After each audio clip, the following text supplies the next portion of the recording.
दोस्तों नमस्कार। दोस्तों आप सभी का मेरे YouTube चैनल पर स्वागत है। दोस्तों मज़ेदार हिंदी कहानियाँ सबसे पहले देखने व सुनने के लिए मेरे YouTube चैनल को आप सब्सक्राइब करके बेल आइकन को प्रेस कर लीजिए। तो दोस्तों आज की कहानी है अधूरी मोहब्बतें भाग 1। चलिए शुरू करते हैं। इंद्र कॉलेज खालिसपुर में 11वां में एडमिशन लिए मुझे 1 हफ्ते हो चुके थे। एक दिन मैं स्कूल जल्दी पहुंच गया था तो यूं ही बालकनी से टैक लगाए इधर उधर देख रहा था। कॉलेज के सामने नंबर 5 बस आके रुकी। मैं बस से उतरते छोटे बच्चों को देखने लगा। उस बस में मेरे क्लास के भी कुछ लड़के आते थे। बच्चे उतर चुके थे। मैं बस के गेट पर ही टकी लगाए था। फिर जो हुआ उसे बयां नहीं किया जा सकता। एक खूबसूरत लड़की, पता नहीं कौन, स्कूली ड्रेस नीला सूट पहने उतरी। मैं थोड़ा सावधान हुआ। उसे देखने के लिए बालकनी के कोने पर गया। गेट से बस काफ़ी दूर रुकती थी। वो गेट की तरफ आ रही थी। बादलियाँ छाई थी, ठंडी हवाएं चल रही थी। मैं भी हवाओं के साथ उड़ रहा था।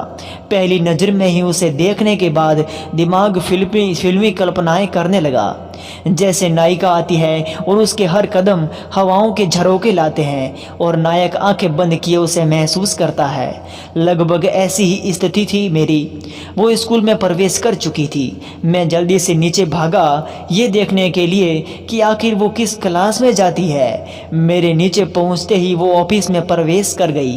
प्रार्थना की घंटी बजी। आज दिमाग कहीं और ही था। दोस्तों ने कहा था जो लड़की दूर से अच्छी दिखती है वो होती नहीं है बे। मैंने सोचा प्रार्थना के बाद उसे थोड़ा नज़दीक से देखूंगा, लेकिन अब ये निश्चित नहीं था कि वो किस क्लास में पढ़ती है। प्रार्थना खत्म होने के बाद हम क्लास में गए। चूंकि क्लास में 3 पंक्तियों में बेंच लगे थे, फिर भी मैं लास्ट बेंच स्टूडेंट था। क्लास में लड़कियों की लाइन आनी शुरू हुई और फिर मैं जैसे खुशी से पागल हो गया। आंखें फैल गई जब मैंने उसे उस लाइन में देखा। लंबे खुले बाल, चप्पल आंखें, गेहुआ रंग, वाकई बहुत खूबसूरत लग रही थी। वो बैठी जिस हिसाब से हम दोनों बैठे थे, हमें सबसे ज़्यादा दूरी थी। वो पहली लाइन की पहली बेंच पे, मैं तीसरी की आखिरी बेंच पे। मैं उठा और उसे नज़दीक से देखने के लिए बोतल लिए आगे गया। उसे सर झुकाए बैग में हाथ डाले कुछ निकाल रही थी। वो वाकई बहुत ही खूबसूरत थी, बहुत खूबसूरत। उसे एक नज़र देखकर बोतल भरने नीचे चला गया। क्लास से बाहर निकलते ही दांत पीस कर यस यस बोले जा रहा था। मुझे ऐसा महसूस हो रहा था मानो मुझे सपनों की रानी मिल गई हो। पानी भर के क्लासरूम में आया। क्लास टीचर आ चुके थे। उसका नाम पता चलने वाला था, फिर भी मैं नाम गैस किए जा रहा था। पूजा, नहीं रानी हो सकता है, या फिर धन्नो। वक्त इतना फर्जी नाम। हाँ, इन्हीं कल्पनाओं में खोया था। तब तक अटेंडेंस चालू हो गया। सुमन प्रेजेंट सर। ओह सुमन, हाँ यही नाम था उसका। कितनी मीठी आवाज़ थी उसकी। दिमाग में सुमन नाम को लेकर तोड़ने फोड़ने लगा। सुमन छू मन, ऐसा ही कुछ। आज दिमाग पता नहीं क्यों बचकाने की हरकतें कर रहा था। हालांकि क्लास में बहुत से स्मार्ट लड़के थे और मैं तो थोड़ा भी नहीं। ये भी पता था आधा क्लास उसी के पीछे पड़ने वाला है। फिर भी मैं आत्मविश्वास से भरपूर था। दिमाग में बोले जा रहा था तुम मेरी हो सुमन। धीरे धीरे दिन बीतते गए। क्लास रूम में उसकी हर एक हरकत पे मेरी नज़र होती थी और हर एक लड़के पर भी कि उनसे कौन देख रहा है। अब तक उसका नेचर जान चुका था। बिल्कुल शालीन, रंगीन दुनिया से बिल्कुल हटके, सकारात्मक विचारों वाली। न मोबाइल का शौक, न इंटरनेट। मेरा दिमाग खोया खोया सा रहने लगा था। हालांकि मैं थोड़ा शायर मिजाज था तो उसकी हरकत पे कभी कभी शायरी भी बोल दिया करता था और दोस्त भी वाह वाह रपेट देते थे। कुमार सानू और मोहम्मद रफ़ी के गाने सुनने और गुनगुनाने की आदत सी हो गई थी, लेकिन अभी तक उससे अपने दिल की बात न कह पाया था। 11वीं की परीक्षा ख़त्म हुई। 4 सेक्शन के 800 बच्चों में से टॉप 20 में से मेरे सेक्शन के मुझे लेकर कुल 2 लड़के थे, जिसमें मेरा 13वां और दूसरे का 18वां स्थान था। मेरा स्टेटस बढ़ चुका था। क्लासरूम सभी लोग थोड़ी इज्जत से देखते थे। टीचर ने हम दोनों के लिए ताली बजवाई। मेरी नज़र बस उसी को निहार रही थी। सब लोग मेरी ओर देखकर ताली बजा रहे थे। इसी बीच सुमन से मेरी नज़र लड़ जाती है और मेरा दिल जोर से धड़क उठता था। अब शायद वो भी मुझे कुछ कुछ नोटिस करने लगी थी। मैं उससे प्रपोज करना चाहता था। मैंने ये बात अपने एक छिछोरे दोस्त से कहा कि मुझे उसे प्रपोज करना है। उसने कहा चल चलते हैं। इंटरवल हो चुका था। वो क्लासरूम में अकेली ही बैठी थी। मौका अच्छा था, लेकिन तभी उस दोस्त ने एक लड़की से कुछ कहा, शायद कोई कमेंट बजी। वो लड़की खरी खोटी सुना के आगे बढ़ गई। मैंने दोस्त से पूछा तेरी गर्लफ्रेंड थी क्या वो? उसका जवाब था नहीं। ये सब करते सुमन ने हमें देख लिया था। मुझे बहुत शर्मिंदगी महसूस हो रही थी। गेहूं के साथ घुन भी पीस चुका था। वो हमें देखकर गर्दन नीचे करके हिलाए जा रही थी। शायद वो मेरा आकलन कर रही थी। मैं खुद की नज़रों से गिर चुका था। बचपन का दोस्त था वो, छिछोरा दोस्त, इसलिए कुछ बोल भी नहीं सकता था। लेकिन मैंने उसे ऐसा आगे न करने के लिए वार्निंग दे दी। उसे भी दुख था। एक दिन छिछोरे से कहा यार जरा उसके बारे में कुछ पता करके बता ना।